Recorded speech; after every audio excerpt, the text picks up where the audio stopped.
The Wisconsin Realtors Association is pleased to present this virtual conference session entitled Buyers with Power, the Agent's Guide to Lending and the Qualification Process.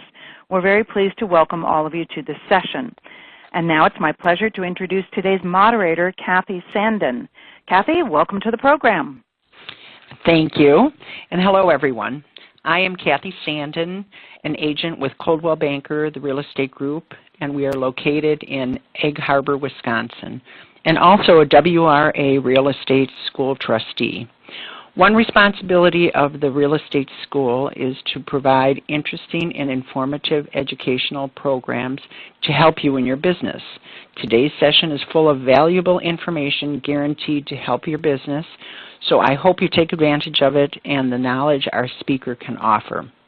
Please feel free to ask any questions at any time in the chat box, and I'll do my best to work with our speaker to answer them during our time together. If we are unable to answer all questions, we will respond after the program. So without further delay, let's get started. It's my pleasure to introduce our speaker, and Travis Everett. More than 2 decades ago, a farm boy in North Carolina decided he wanted to play college football and be a doctor.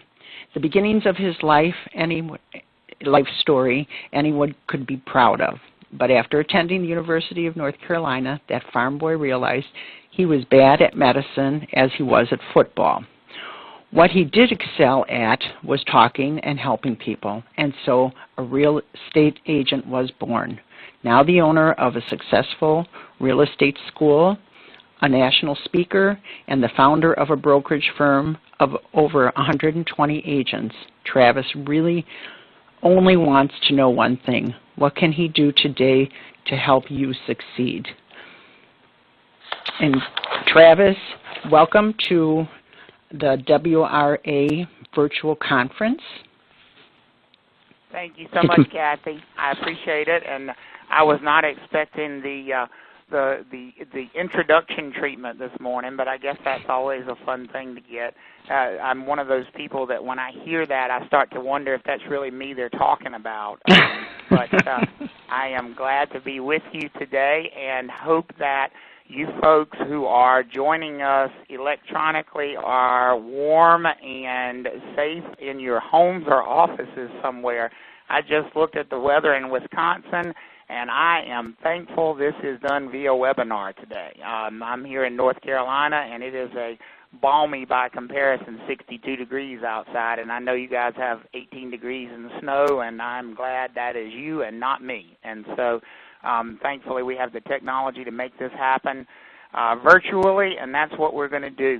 I always like to open these sorts of things up by letting you all know that I am very much here at your service during this short interval of time, and also afterward. I've got my contact information there on the slide in front of you. Please feel free to email me if you do have specific questions that might pop up after the presentation is done. And also don't hesitate at all to type a question in that chat window, or just type and say hello so we know you're out there. One of the more interesting quirks of this technology is we don't see you unless you ask a question or make a comment, and I'll do my best to try to respond to those as we go along so that you guys are feeling like a very interactive part of the class, which is always better. This session is all about getting your buyers qualified, and obviously that's a huge part of the business. And why is it so important to talk about finance? Because without finance, simply put, most of our transactions just don't happen. When we talk about the loan process, we really are talking about the transaction process itself for most buyers, because if there was no loan, they could not buy. And so we have to, as buyer's agents, and even as seller's agents as well, listing brokers, understand the financial marketplace and what drives those factors that our buyers are going to be dealing with as they go through the mortgage qualification process so that we can really help them and make the transaction as smooth as possible for everybody concerned. So really, we want to make sure that this conversation about finance happens early. In fact, it should probably be one of the very first topics that we talk about with a buyer, and we want to bring up the idea of pre-qualification. Now, lots of agents use that word all the time. Is your buyer pre-qualified? And they may not necessarily understand the difference between a pre-qualification and a pre-approval. They obviously both happen first and early in the process, but there are some very distinct things that make them a little bit different, and they are a little bit different from each other. With pre-qualification, we really are looking at the borrower based on what they have placed in an application. A borrower has filled out a mortgage loan application with some lender, and they've included some information, things like their Social Security number, their date of birth, their full name, but they've also included things like their income level, how long they've been employed, and what other debts they may have that they're paying on currently. One of the important distinctions about a pre-qualification versus a pre-approval is that pre-qualifications usually don't involve verification of that information that's given on the application.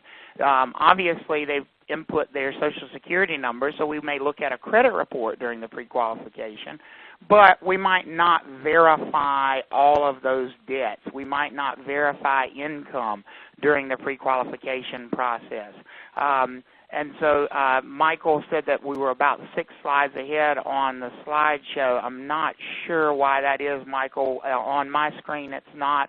We'll see if we can get you helped out with that. I'm on the pre-qualification basics slides here, but hopefully that can get taken care of for you.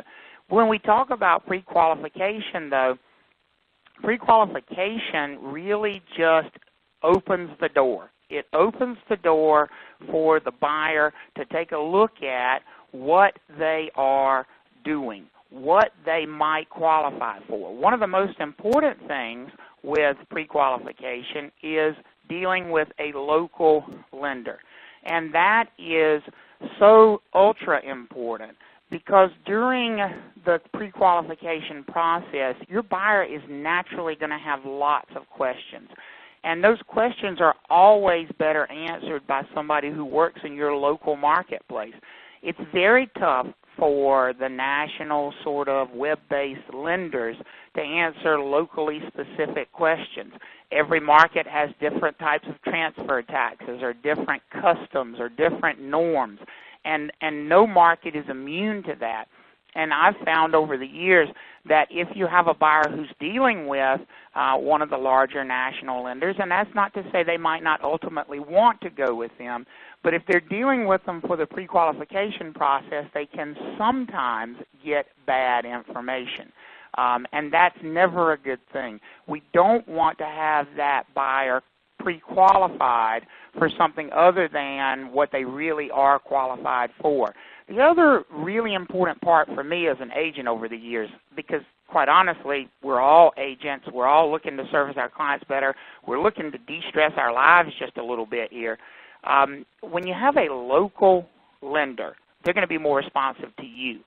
They want you to continue to refer them. And so as they work with your buyers, they're probably going to be slightly more available. They're probably going to be a little bit more responsive. They're probably going to want to be a little bit more helpful as they work through the process. You know, not all lenders offer all types of loan programs, for example. And your local lenders will most likely be experts in the different types of programs that might be available in your area. Maybe there are down payment assistance programs for certain types of buyers that are only area specific. Maybe there are no money down programs that are available for certain types of borrowers in your area. And when you work with a local lender, they're going to have a better grasp on what is available in that particular area at that particular time so that the buyer has a better feel for what they're going to be doing throughout the qualification process. And I also find when you deal with local lenders, they're going to be much better about maintaining that connection with you. They're going to constantly remind that buyer client, you need to talk to your agent about that. You need to talk to your agent about these properties that we are discussing that you're qualified for. They will help you maintain the relationship, which is so important to keeping your business and feeling like your clients are represented well at all times, and also not having to work so hard to stay on top of what's going on in the transaction.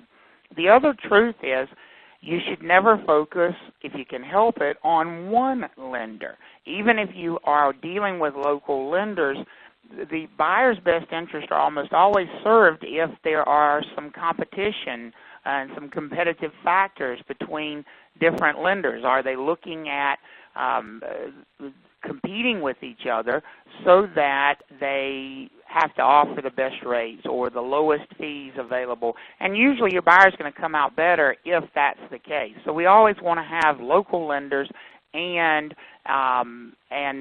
let them really work for the business. So some different loan types that you as a real estate agent should be familiar with if you're not already. We want to break down what are the different major loan types and what borrowers might be best suited for them, and then how those loans would play into a transaction, how they're going to be viewed by the different sellers that you might be making those offers to, because there is some preference among sellers and listing agents of different loans over others. The conventional loan is sort of the gold standard. It's been around since mortgage loans have been around. A conventional loan is the original mortgage loan. The definition is pretty simple. A conventional loan is one that's not backed up or guaranteed or insured, however you want to say that, by any of the federal entities that sometimes do back up mortgages like FHA and VA, which we're going to talk about here. Those are federal programs which provide mortgage insurance, and we do not see those involved with conventional loans. And the reason we don't see them involved is because conventional borrowers generally don't need that type of backing.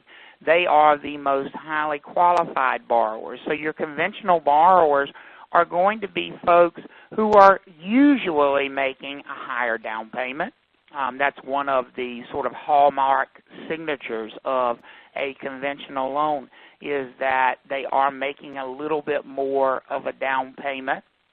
And the other thing that we talk about with conventional loans is whether or not there's going to be mortgage insurance on the loan. And most conventional loans traditionally did not have mortgage insurance because in most cases the borrower was putting at least 20% down.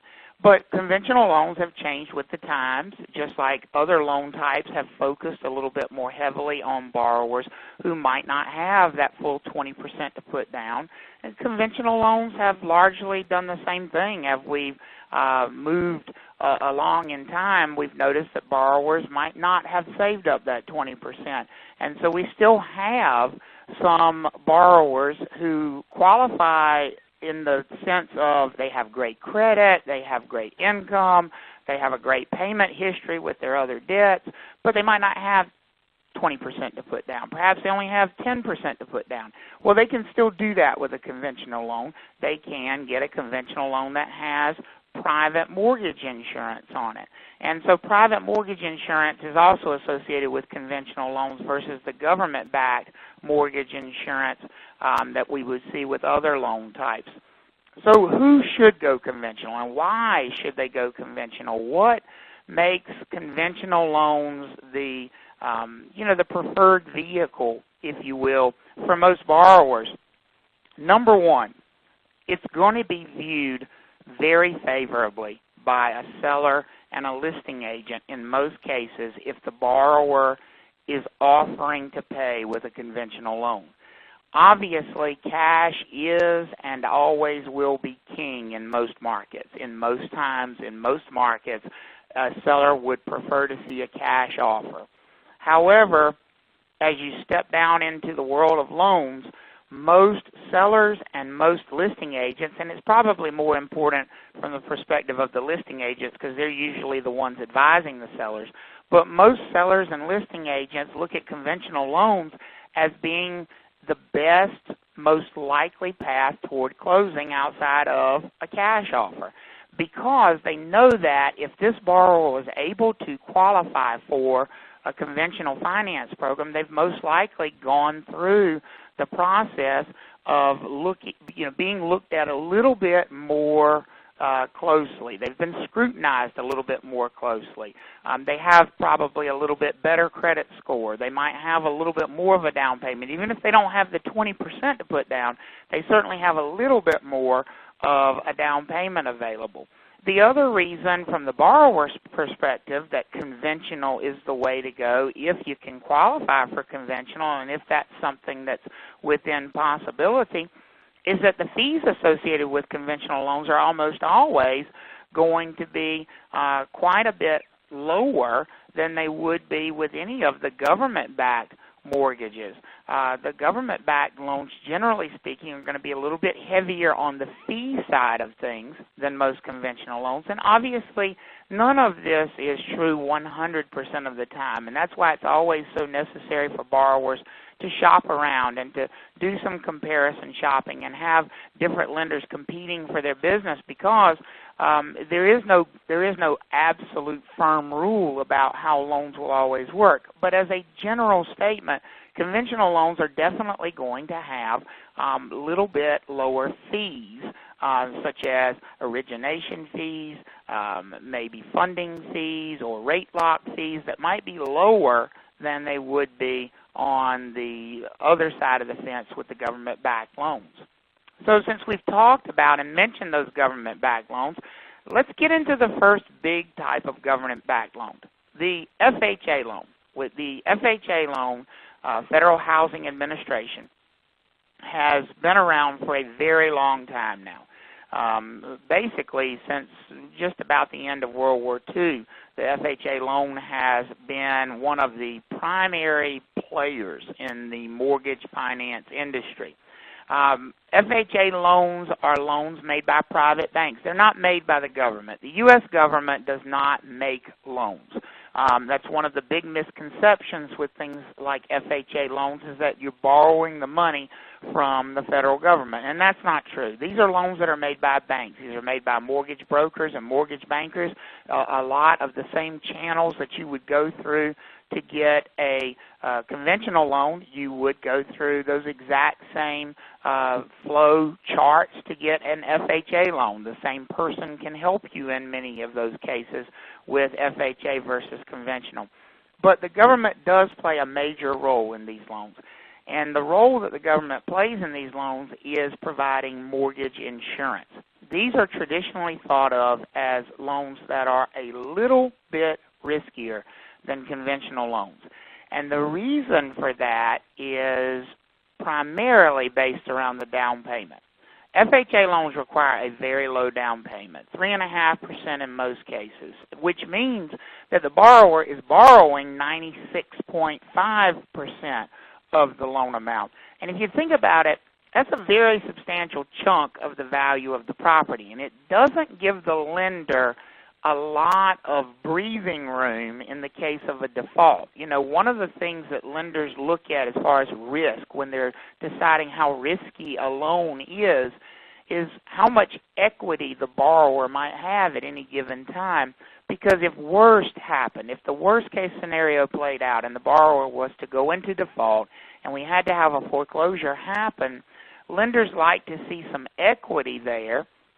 Number one, equity is more likely to convince a borrower not to go into default because they don't want to lose their equity. Number two, it also provides a very nice cushion for the lender if they do have to foreclose. So FHA loans don't provide much of a cushion. It's just a very razor-thin edge there. And so they're a little bit riskier than conventional loans are. and therefore they need to be guaranteed by the federal government. So the federal government steps in and provides mortgage insurance for these loans. They are more forgiving.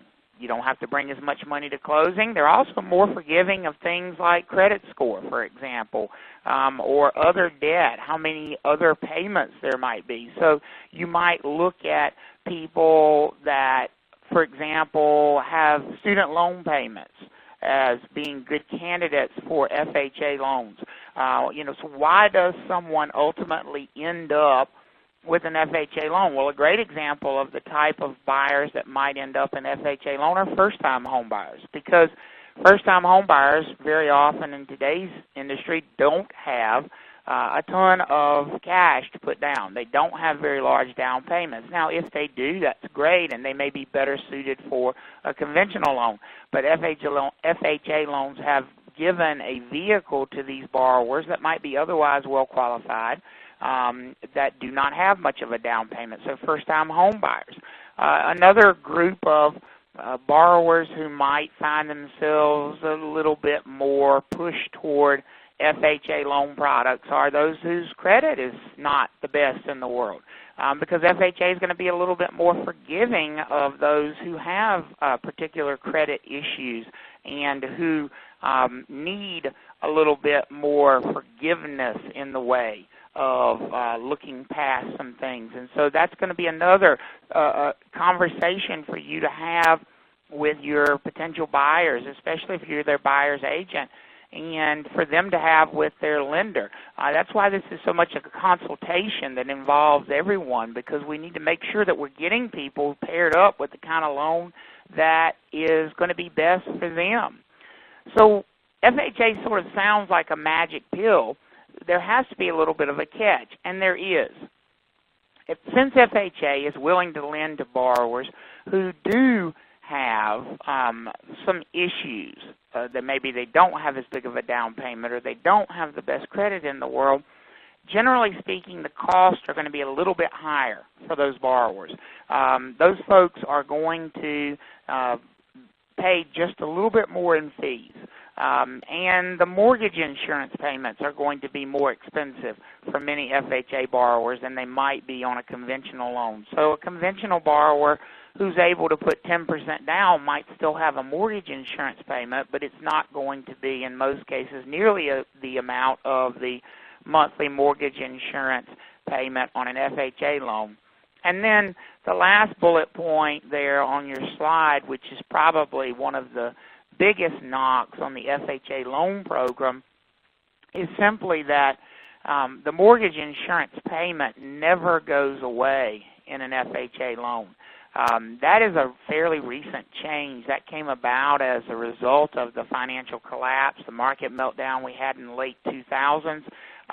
That it used to be that the mortgage insurance on FHA loans would go away once you had built 20% equity, in much the same way it would have, and it still would, on a conventional loan, and that is no longer the case. So if someone takes out an FHA loan now, they're definitely going to be paying that mortgage insurance premium for as long as they have that loan. So FHA is a great lending vehicle. It's a great approach to getting the job done, so long as you've looked at other options and made sure it's the most cost-effective. So don't always assume that FHA is going to be the best. And speaking of assuming what loan type might be the best, the VA loan is probably the one that suffers from this most often. The VA loan is probably the one that most agents, if we really are being honest with each other, simply pigeonhole their clients into thinking that, oh, this is a veteran, so they should do a VA loan.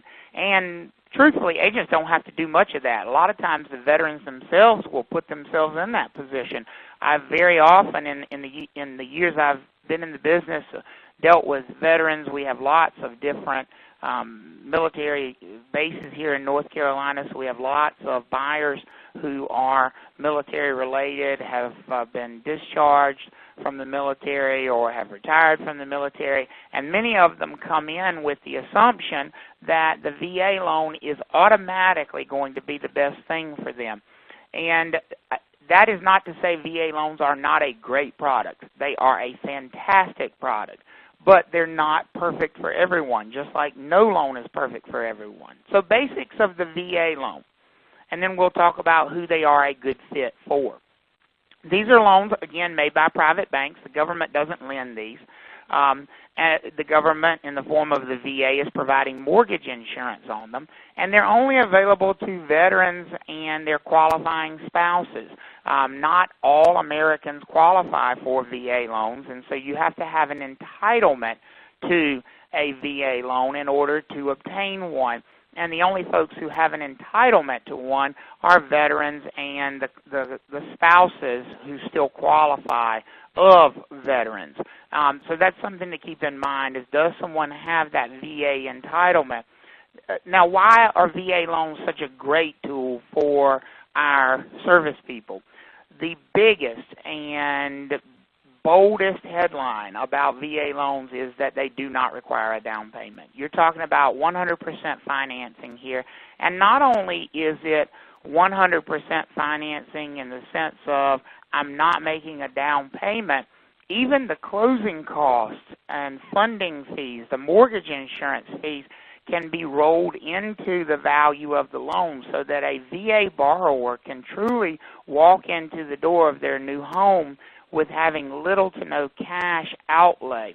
And so that is a big benefit to those who have served this country in the home buying process, because they may not have had the opportunity to build up any sort of nest egg, if you will, or savings for down payment because of their service, and so they're allowed to come in and essentially buy a home with no money down. They don't have to have funding in hand so long as they qualify based on their credit score and their income and all those other things.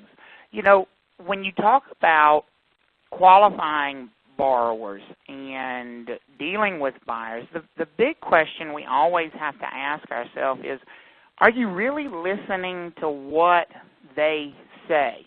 As we work our way through that qualification process, are we paying attention to the things that matter to them? Because if you're not, you may end up with a transaction that closes, but you may end up with a very dissatisfied buyer, because ultimately they may find out, well, I shouldn't have done that loan. And yes, it's not your responsibility as a real estate agent to decide what type of loan they use, but very often your clients are going to rely on you for the recommendation to a lender, and you have a very close relationship in a lot of cases to these lenders. So we want to make sure that not only are you listening, but is also the lender listening. Those folks that you're referring your clients over to are going to have a major reflection on you as well, and that's something you have to weigh out in your business. So I have a little video that I want to share with you that's all about listening, and are we really listening to what people are saying?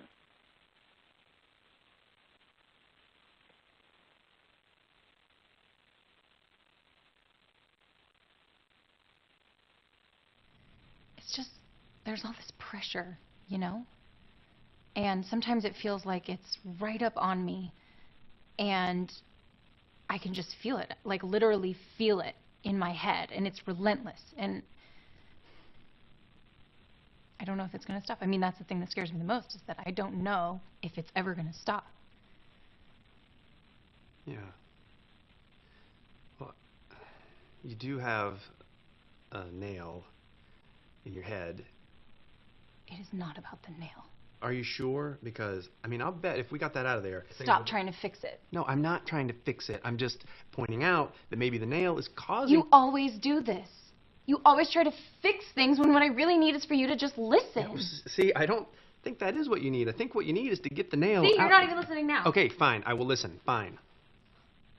It's just...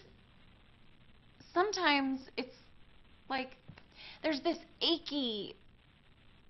I don't know what it is. And I'm not sleeping very well at all. And all my sweaters are snagged. I mean, all of them. Yeah, that sounds really hard. It is.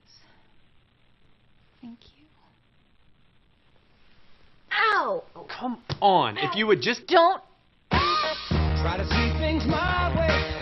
Do I have to keep on talking till I can? I love that video. I show it all the time to my students here in North Carolina. I show it to my agents in classes around the country, because I think it is so important to listen to what someone is telling you. We don't always have to be the problem solvers. They're not always bringing it to us to say, here, fix it for us. Sometimes they just want to be heard and make sure their concerns are taken into consideration, and that extends obviously to the lending process as well. You know, we've thought about some different loan types. Let's go back to the importance of knowing early. No matter what kind of news you get in a transaction, the worst kind of news is late news. I don't care what I find out. I'd rather know it sooner than later. So if we're going to end up with a denial for a loan, if the loan is going to fall apart, we would much rather find out early in the process than to essentially be blindsided by a mortgage qualification that just doesn't work out. Because if that happens, then everyone has really wasted a sufficient amount of time, and that's not what we want. We do not want you as agents to go out and be showing properties to buyers who aren't qualified. We don't want to get buyers' hopes up looking at properties they can't afford, and we certainly and absolutely do not want to have a contract fall apart at the last minute because maybe there was not the correct amount of due diligence done early on in the lending process to get us to the correct answer that ultimately this borrower was just not going to be qualified. That's just a bad outcome for all of the concerned parties. One of the best ways that you as an agent can look like a rock star with your clients, your buyers, is by making sure that nothing feels rushed. If you look at the common complaints that folks have with transactions, particularly buyer clients, is the most common is always, well, I felt like I had to just rush and do these 6 things all at once. Or the other, oh, well, I was supposed to close 2 weeks ago and we haven't closed yet. Setting expectations is always so important in a sales-based business. And even though we certainly have lots of agency responsibilities to our client and we're their advocate, this is still a sales-based business. And we always want to under-promise and over-deliver, never the opposite. We do not want to be caught making promises that we simply can't live up to. And one of the common reasons for having those things happen, having those delays, is not working in enough time in the first place in order to simply allow the process to play out. It is nice to think of a 30-day closing. Heck, it's nice to think of a 21-day closing. But that's not going to be a realistic time frame for every buyer. And every buyer is created uniquely. You've got to really talk to them and work through the process and then involve the lender and talk with the lender about how long is this going to take? How long is appraisal going to take? When do you think you could get an appraisal done? How long is the underwriting process going to take? There are also new considerations that come up all the time. For example, right now, one of the current considerations would be with the government shutdown. How is that going to impact underwriting the loan? It could be a major impact depending on the loan type you're doing. For example, if you're doing a USDA loan right now, it's not going anywhere. They aren't underwriting them. But even if you're doing FHA or VA, there may be a slight hold-up with requesting tax transcripts or some of those things. And obviously, that's all outside of your control. Nobody expects you to move mountains and solve the problems of the world. But we do expect, as professionals, as realtors, as those who are looking out for the best interest of our clients, we do expect to set realistic goals for ourselves and for the transaction and make sure that we're keeping our clients informed as we move along. As far as heading to the closing table, which is obviously everybody's goal, we don't get paid in most cases unless we go to closing, and I don't know about you all, but I sort of like to get paid. And so we definitely want this thing to close, and we want it to close as smoothly as possible. We don't want our clients to see us just absolutely struggling to jerk this thing up the side of the mountain and get it back down as far as getting to closing. We don't want them to be panicked and feel like the thing may fall apart at any given moment.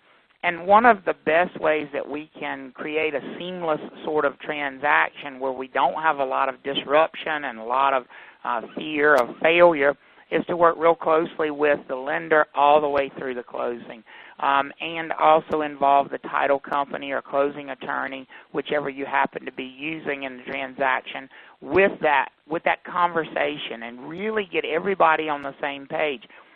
I really view the role of a buyer's agent as facilitator. Once we're under contract, it becomes so much more about facilitating and coordination and getting everybody pushing in the same direction.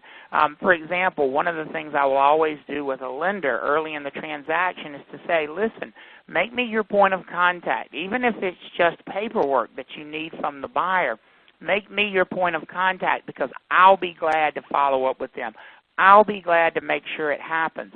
I have found myself in the situation of having to delay closing because my buyer didn't go by and sign some form with the mortgage underwriter. And what I didn't know was that the underwriter had contacted the borrower 3 or 4 times and said, we need you to come by and sign this form. But they hadn't been very forceful about it. It had just been sort of, hey, don't forget to come by and sign this form.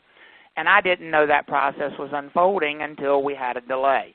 Whereas had I been involved with the conversation early on, I could have lit the proverbial fire under my client a little bit to push them along to make sure they got in those documents that they needed. So keeping the buyer on task is a huge part of our job as licensees so that we can make sure that these folks are doing exactly what they need to be doing so that they can get to closing.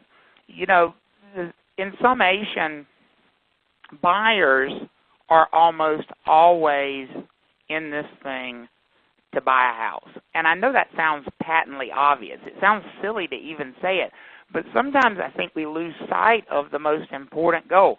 They want to buy a house. They want to close, which coincidentally is exactly what we want them to do as well. We are not looking for a transaction that's going to be a pain or a transaction that's going to fall apart. We're not looking for the bad in transactions. We want those happy outcomes. We want our buyers to walk away with a smile on their face and keys in their hands, and we want to walk away with a commission check, and we want everybody to be happy. We even want the seller to be happy, even though we may not be on that side of the transaction. The single best way to ensure that outcome is to make sure that every buyer is well qualified from the outset, is to start the process of qualification early, to start that conversation at the very beginning to allow the buyer to feel empowered about their own transaction, to make it very clear to them that being qualified is the most important thing they can do for their own sanity. Don't make them feel like, well, I'm just not going to waste my time on you if you don't bother with qualification. That's not an effective. You may think that. I think it all the time. We all do. That's human nature. But that's not an effective form of communication. Buyers don't respond to that. They don't like feeling condescended to. But what they do respond to is you genuinely caring about the outcome on behalf of the buyer. They want to know that you're in it with them. And if you have a real conversation with your buyers early in the process about how important it is to work through this qualification, let's find out exactly what you're qualified for, and let's get you into the right loan program. Let's get these lenders competing for your business. I feel like that will be a quantum leap forward for you and your business if you're a buyer's agent, because it will help you so much in having those happy outcomes that we all want in every single transaction. I know you guys don't want to waste your time, and I don't want to waste your time, and we don't want to waste your clients' time. We don't want to waste sellers' time who have gotten their house ready for your showings. We want to get you paid. We want to get them in the home of their dreams, and that process starts with qualifying the buyers, and it also starts with you being knowledgeable about the lending process. And so I certainly give you all my congratulations and thanks for taking your time to sit through this, to learn something about the lending process. And with that, I'm going to open it up. I haven't seen any questions come through in the chat box over there so far that haven't been addressed, other than I think some early technology concerns. But does anybody have any specific questions that they'd like to see answered in the couple minutes that we have still left on the clock here? I am certainly happy to tackle anything that you might have that I can regarding, your buyers and the qualification process and what might be the thing that's just on your mind that you wanted answered in this little 45-minute session. Other than that, I'm going to step back for a second and allow Kathy to come back in and bring us home. But certainly, if you have those questions, please feel free to post them.